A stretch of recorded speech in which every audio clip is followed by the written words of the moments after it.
Om Shanti. Good morning. बाबा कहते मीठे बच्चे, अंतर्मुखी हो, याद का अभ्यास करो, चेक करो आत्म अभिमानी और परमात्मा अभिमानी कितना समय रहते हैं। प्रश्न है, जो बच्चे एकांत में जाकर आत्ममानी बनने की प्रैक्टिस करते हैं उनकी निशानी क्या होगी?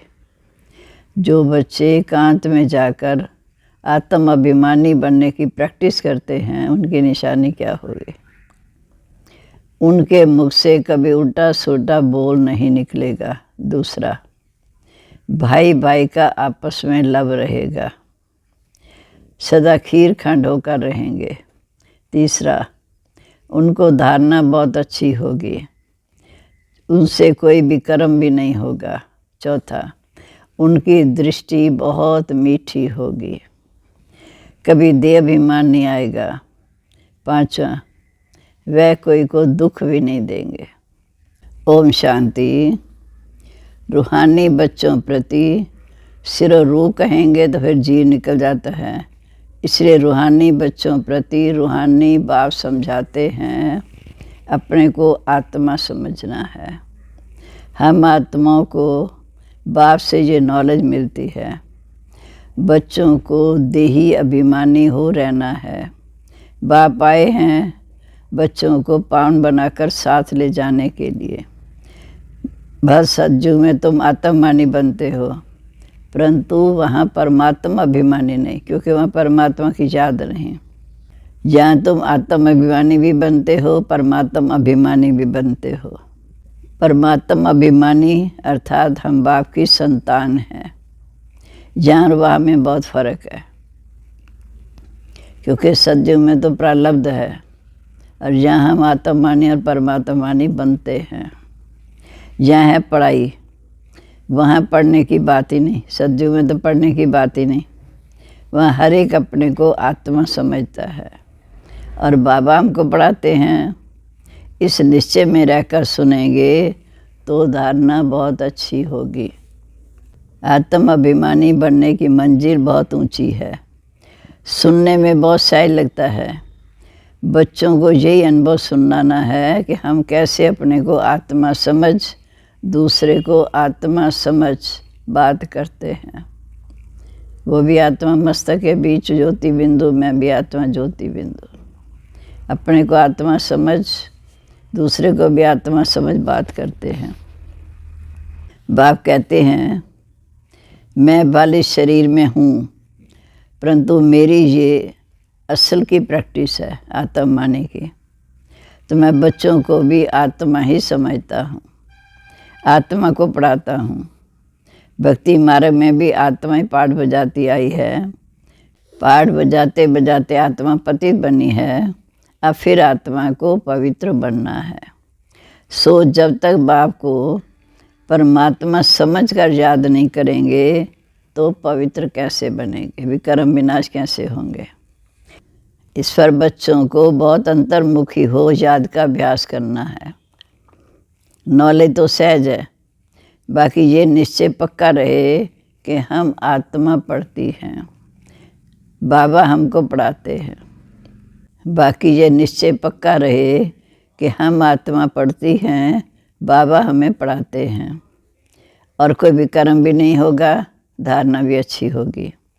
ऐसे नहीं कि इस समय हमारे से कोई विकर्म नहीं होता, विकर्मा जी तो अंत में बनेंगे। भाई भाई की दृष्टि बहुत मीठी लगती है। बच्चे समझते हैं कि बाप की नॉलेज बड़ी गहरी है, डीप है। अगर ऊंच ऊंच बनना है तो ये प्रैक्टिस अच्छी रीति करनी पड़े कि मैं आत्मा हूँ, दूसरे को आत्मिक दृष्टि से देखना। इस पर भी गौर करना पड़े। अंतर्मुखी होने के लिए एकांत भी चाहिए। जहाँ जैसा एकांत घर में, धंधे धोरी में मिल ना सके, जो एकांत मधुवन में मिलता है वो घर में मिल नहीं सकता। जहाँ तुम ये प्रैक्टिस बहुत अच्छी कर सकते हो, आत्मा को देखना पड़े, अपने को भी आत्मा समझना है, ये प्रैक्टिस यहाँ करनी है। फिर आदत पड़ जाएगी। फिर अपना चार्ट भी रखना चाहिए, कहाँ तक हम आत्माभिमानी बने हैं।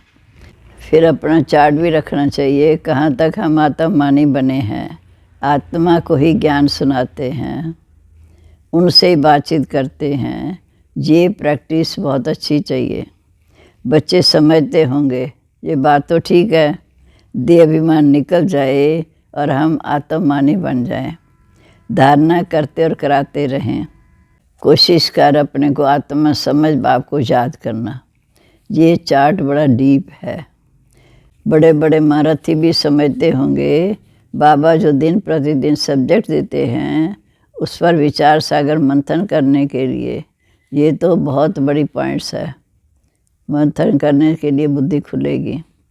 फिर मुख से कभी भी उल्टा सुल्टा अक्षर नहीं निकलेगा। भाइयों भाइयों का आपस में बहुत लव रहेगा, प्यार रहेगा। हम सब ईश्वर की संतान हैं। बाप की महिमा को तो सब जानते ही हो। श्री कृष्ण की महिमा अलग है। उनको तो कहते हैं सर्वगुण संपन्न, 16 कला संपूर्ण, संपूर्ण निर्विकारी, मर्यादा पुरुषोत्तम। परंतु श्री कृष्ण के पास ये गुण कहाँ से आए? भले उनकी महिमा अलग है, परंतु सर्वगुण संपन्न तो बना ना, तो ज्ञान सागर बाप से ही बना है। परंतु सर्वगुण संपन्न बना तो ज्ञान सागर बाप से ही है ना। तो अपनी जांच बहुत रखनी है। कदम कदम पर पूरा पोता मेल निकालना है। व्यापारी लोग सारे दिन में मुरादी रात को संभालते हैं। तुम्हारा भी ये व्यापार है। रात को जांच करनी है कि हमने सबको भाई भाई समझकर बात की, कोई को दुख तो नहीं दिया।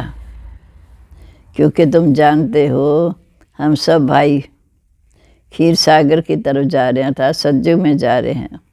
ये है विषय सागर। तुम अभी न रावण के राज्य में हो न राम के राज्य में हो, तुम बीच में हो संगम युग पर। तो अपने को आत्मा समझ बाप को याद करना है, देखना है। अपने को आत्मा समझ बाप को याद करना है, देखना है कहाँ तक हमारी वो भाई भाई की दृष्टि की अवस्था रही। हम सब आत्माएं आपस में भाई भाई हैं। हम इस शरीर से पाठ बजाते हैं। आत्मा विनाशी है, शरीर विनाशी है। अपने 84 जन्मों का पाठ बजाया, अब आप आए हैं। अब कहते हैं माँ में कम याद करो। अपने को आत्मा समझो। आत्मा समझने से भाई भाई की दृष्टि हो जाती। ये सब बातें बाप ही समझाते हैं। बाप के सिवाय और कोई ये पाठ बजा नहीं सकता। यहाँ प्रेरणा आदि की तो बात ही नहीं। ये तो नहीं कि वो ऊपर से प्रेरणा देंगे, नहीं। जैसे टीचर बैठ समझाते हैं वैसे बाप इस समय बच्चों को समझाते हैं। ये विचार सागर मंथन करने की बात है। इसमें समय भी देना पड़ता है, लेकिन याद की यात्रा भी ज़रूरी है। उनके लिए टाइम निकालना चाहिए। सर्विस भी सबकी भिन्न भिन्न है। कोई बहुत टाइम निकाल सकते हैं। मैगज़ीन में भी युक्ति से लिखना है कि यहाँ ऐसे बाप को याद करना होता, एक दो को भाई भाई समझने होता। बाप आकर सभी आत्माओं को पढ़ाते हैं। आत्मा में दैवी गुणों के संस्कार अभी भरने हैं। बाप आकर सभी आत्माओं को पढ़ाते हैं। आत्मा में दैवी गुणों के संस्कार अभी भरने हैं। मनुष्य पूछते हैं भारत का प्राचीन योग क्या है? तुम समझा सकते हो, परंतु तुम अभी बहुत कम हो, संख्या कम है। तुम्हारा नाम निकला नहीं। ईश्वर योग सिखाते हैं तो उनके बच्चे भी तो होंगे ना। निराकार बाप कैसे आकर पढ़ाते हैं वह खुद ही समझाते हैं। खुद बाप आकर अपना परिचय देते हैं। मैं कलब कलब संगम युग पर आकर खुद अपना परिचय देता हूँ कि मैं ऐसे आता हूँ। ये बना बनाया ड्रामा है। एक में ही आता हूँ। प्रजापिता ब्रह्मा द्वारा स्थापना। ये मुरब्बी बच्चा पहले मुरब्बी बच्चा बनते हैं। ये मुरब्बी बच्चा पहले बनते हैं। आदि सनातन देवी देवता धर्म स्थापन करते हैं। फिर यही पहले नंबर में आते हैं सतयुग में। इस चित्र पर समझानी बहुत अच्छी है। ब्रह्मा सो विष्णु, विष्णु सो ब्रह्मा कैसे बनते हैं। फर्स्ट जन्म श्री कृष्ण, लास्ट जन्म ब्रह्मा, फिर फर्स्ट जन्म श्री कृष्ण। ये बातें और कोई समझा ना सके। समझाने की युक्ति चाहिए। अभी तुम जानते हो कि इस समय बाबा कैसे आकर आदि सनातन देवी देवता धर्म की स्थापना करते हैं, कैसे ये चक्र फिरता है। इन बातों को और कोई जान ना सके। तो बाप कहते ऐसे ऐसे युक्ति से लिखो। यथार्थ जो कौन सिखा सकते, ये मालूम पड़ जाए तो तुम्हारे पास ढेर आ जाए। इतने बड़े आश्रम जो हैं सब हिलने लग पड़ेंगे। ये पिछाड़ी को होना ही है। फिर वंडर खाएंगे। इतनी सब संस्थाएं भक्ति मार्ग की हैं, ज्ञान मार्ग की एक भी नहीं है। तभी तुम्हारी विजय होगी। ये भी तुम जानते हो, हर 5000 वर्ष के बाद बाप आते हैं। ब्रह्मा द्वारा तुम सीख रहे हो, फिर औरों को सिखलाते हो। सिवाय बाप के धर्म की स्थापना कोई कर नहीं सकता। तुम जानते हो, उस तरफ है रावण राज्य, इस तरफ है राम राज्य। इस समय तुम रावण पर जीत पाते हो। वो सब है रावण संप्रदाय, तुम हो ईश्वरी संप्रदाय। तुम्हारी जनसंख्या बहुत कम है। भक्ति का कितना शो है। जहाँ जहाँ पानी है वहाँ मेला लगता। कितना खर्चा करते, कितने डूब मरते। यहाँ तो ऐसी बात नहीं। फिर भी बाप कहते हैं आश्चर्यवत मेरा बनंती सुनंती, दूसरों को सुनावंती, फिर पवित्र भी रहती, फिर वो माया तेरे द्वारा हार खावंती। कलब कलब ऐसे होता है। माया के साथ युद्ध है। माया का भी प्रभाव है। माया का भी प्रभाव है। भक्ति को तो हिलना है। आधा कलब सतयुग रहता, तुम प्रारब्ध भोगते हो। फिर रावण राज्य में भक्ति शुरू होती है द्वापर से। उनकी निशानियाँ भी कायम है। विकार में जाते हैं, फिर देवता तो रहे नहीं। शास्त्रों में लिख दिया वाम मार्ग में गए। कब गए ये नहीं समझते। ये सब बातें अच्छी रीति समझने और समझाने की है। ये भी सब समझें। ये सब बातें अच्छी रीति समझने और समझाने की है। ये भी तब समझें जब निश्चय बुद्धि हो। उनकी कशिश होगी, कहेंगे ऐसे बाप को तो जल्दी मिल कर आना चाहिए। परंतु पहले देखो, घर जाने के बाद वो नशा रहता है। मधुबन बाबा के सामने तो नशा हो गया, घर जाने के बाद रहता है। निश्चय बुद्धि रहते हैं। भले जा सताए, चिट्ठी लिखते रहें, आप हमारे सच्चे बाबा हो। आपसे हमने ऊंचा वर्षा मिलता है। आपसे मिलने बगैर हम रह नहीं सकते। सगाई के बाद मिलना होता है ना।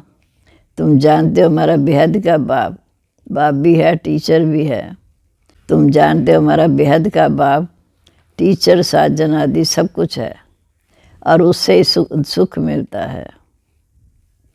बाकी सबसे दुख मिलता। उसकी एवज में बाप सुख देते। तुम जानते हो हमारा बेहद का बाप टीचर, साजन आदि सब कुछ है, और सबसे दुख मिलता। उनकी एवज में बाप सुख देते हैं। वहाँ भी सब सुख देते हैं सतयुग में। इस समय तुम सुख के संबंध में जा रहे हो। ये पुरुषोत्तम बनने का पुरुषोत्तम युग है। मूल बात है अपने को आत्मा समझना, बाप को बहुत प्यार से याद करना। याद से खुशी का पारा चढ़ेगा। हमने सबसे जास्ती भक्ति की है। अब आप आए हैं वापस ले जाने, तो ज़रूर पवित्र बनना पड़ेगा। दैवी गुण धारण करने हैं। अपना पोता में देखना है कि सारे दिन में हमने कितनों को बाप का परिचय दिया है। बाप का परिचय देने बगैर सुख नहीं आता।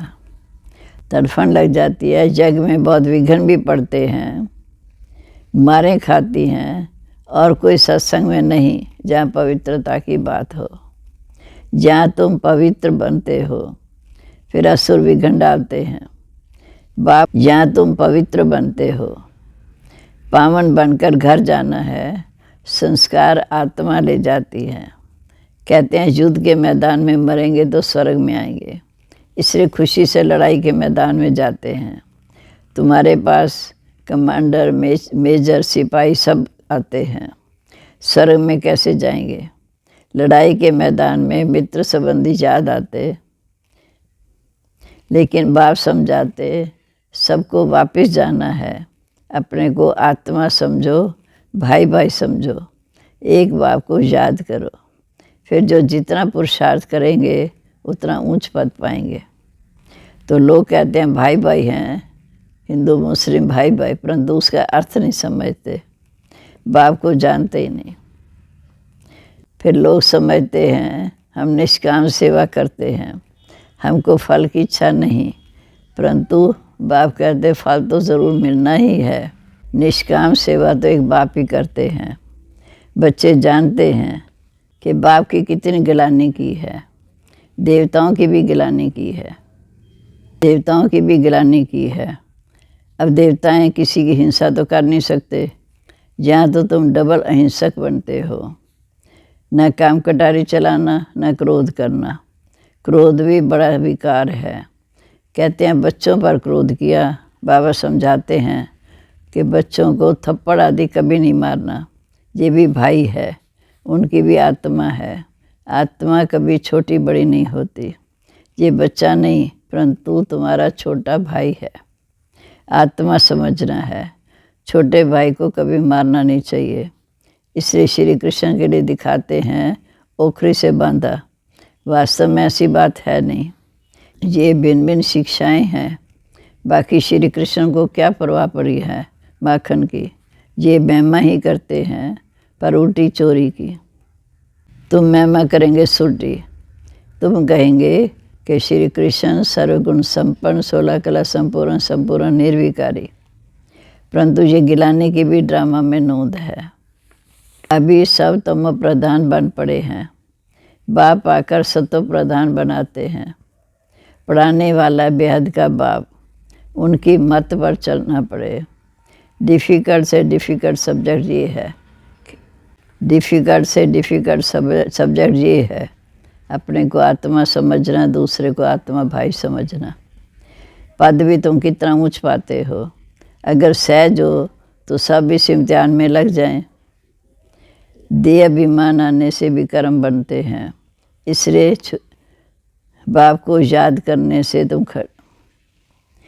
देह अभिमान में आने से भी कर्म बन जाएंगे, इसलिए बाप को याद करने से तुम ऊंच हो पाएंगे। भूल करने से छोटी बड़ी भूलें होती रहेंगी, बाप को याद करने से तुम खड़े हो जाएंगे। भूलने से सब कुछ ना कुछ भूलें होती रहती हैं, पद भी कम हो जाता। शिक्षा तो बाप सबको देते हैं, शिक्षा तो बाप सबको देते हैं, जिसकी बाद में गीता बनाई है। गरुड़ पुराण में रोचक बातें लिख दी जो मनुष्य डर जाए। राम राज्य में पाप तो होते ही हैं, क्योंकि कांटों का जंगल है। बाप कहते दृष्टि को भी बदलना है। बहुत समय से हिरे हुए हैं शरीर को देखने की, इसे शरीर की तरफ प्यार चला जाता। विनाशी चीज़ से प्यार रखने से फ़ायदा ही क्या। अविनाशी बाप से प्यार रखो तो अविनाशी बन जाएगा। बच्चों को यही डायरेक्शन है कि उठते बैठते चलते फिरते बाप को याद करो। अच्छा, मीठे मीठे सिकेला दे बच्चों प्रीत, माता पिता बाप दादा का याद प्यार। Good morning. रूहानी बाप की रूहानी बच्चों को नमस्ते। हम रूहानी बच्चों की रूहानी बाप दादा को नमस्ते। नमस्ते बाबा, गुड मॉर्निंग। शुक्रिया बाबा, शुक्रिया। अवधारणा के लिए मुख्य सार। पहली पॉइंट, शरीर विनाशी है, उससे प्यार निकाल कर अविनाशी आत्मा से प्यार रखना है। अविनाशी बाप को याद करना है। आत्मा भाई भाई है, मैं आत्मा भाई से बात करती हूँ, ये अभ्यास करना है। दूसरा, विचार सागर मंथन कर अपनी ऐसी अवस्था बनानी है जो मुख से कभी को उल्टा सुल्टा बोल ना निकले। कदम कदम पर अपना पोता मेल चेक करना है। अब आज का वरदान, निमित्त और निर्माण भाव से सेवा करने वाले श्रेष्ठ सफलता मूर्त भाव। सेवाधारी अर्थात सदा भाव समान निमित्त बनने और निर्माण बनने वाले। निर्माणता ही श्रेष्ठ सफलता का साधन है। निर्माणता ही श्रेष्ठ सफलता का साधन है। किसी भी सेवा में सफलता प्राप्त करने के लिए नम्रता भाव और निमित्त भाव धारण करो। इससे सेवा में सदा मौज का अनुभव करेंगे। सेवा में कभी थकावट नहीं होगी। कोई भी सेवा मिले, लेकिन दो विशेषताओं से सफलता को पाते सफलता स्वरूप बनते जाएंगे। निमित्त और निर्माण, दो विशेषताओं से सफलता को पाते सफलता मूर्त बन जाएंगे। स्लोगन है, सेकंड में विदेही बनने का अभ्यास हो तो सूर्यवंशी में आ जाएंगे। सेकंड में विदेही बनने का अभ्यास हो तो सूर्यवंशी में आ जाएंगे। ओम शांति।